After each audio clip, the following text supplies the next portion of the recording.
What's up, guys? I wanted to hop on here really quickly and dispel kind of a couple lies and myths about passive income that I see all over the internet. A lot of people talk about passive income all over the place. This is one of the most popular topics online on YouTube.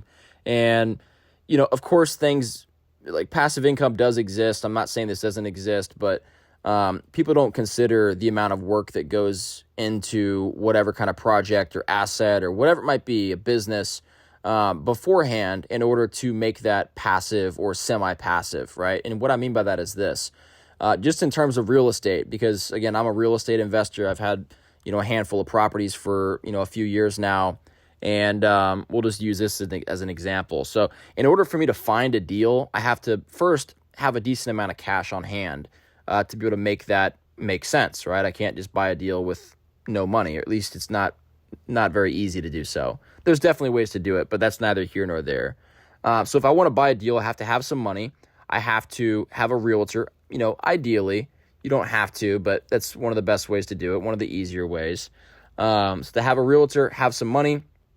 I also have to know what I'm looking for. I have to understand, what market I'm looking in, what city, what town, whatever it might be, what my strategy is. I have to do all this thinking beforehand, right? And this isn't manual labor, but it does take time for you to do this kind of stuff. It is work, right? And when that happens, I have to go find a property, put it under contract, then do my inspections. I'm going to be walking the property myself to be able to make sure that things are what they seem to be, right? Then I'm going to have a contractor go out there with me to walk the property as well to make sure that there's nothing that I'm missing, right? Then I'm going to put down earnest money. Then I'm going to go and do formal inspections on the property to where I'm going to pay somebody probably like $800 to $1,500 to go and actually do a really deep dive on the property, which is going to cost me money to do that. Hopefully everything goes through. Then I got to show up and close on the deal, bring a whole bunch of money, sign all these different docs, all this different paperwork, all this different kind of stuff just to buy the property. Okay, that's just to get to step one. Then once you get to the part where you own the property, the day after you sign for it, then assuming it's vacant, then you have to go out there and get tenants for it, right? If it's a multifamily property, you have to market multiple different units. If it's a single family, a house, then you just got to get one, but that's not easy to do either.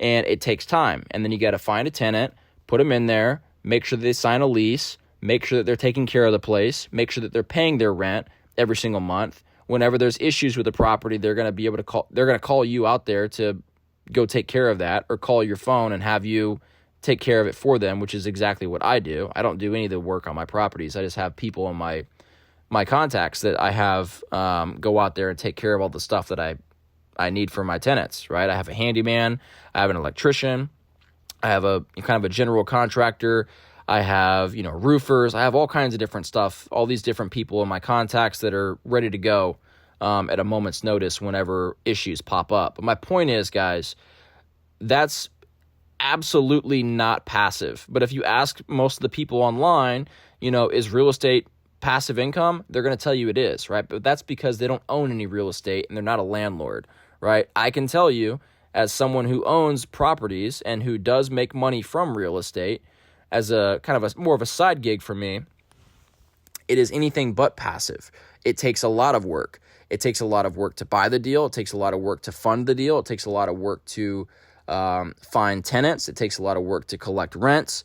It takes a lot of work to make sure that those tenants are taking care of the place. If you have to evict somebody, which I'm having to do right now for one of my properties, you have to go to court. You have to file all these different documents. You have to go to almost like counseling sessions, like with the tenant, to be able to make sure that they're able to agree upon a solution.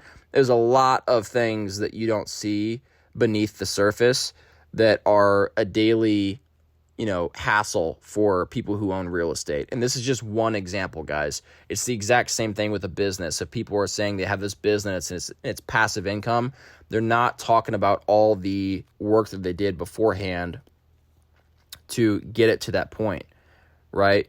I'm not saying that, again, I want to be extremely clear. Passive income is a very real thing, but as long as people are out there talking about passive income, I think this misconception is going to continue online of people just thinking that, real estate in particular and, businesses, all this different kind of stuff, courses. It's all passive income. And it's just, you don't do anything. You just collect checks.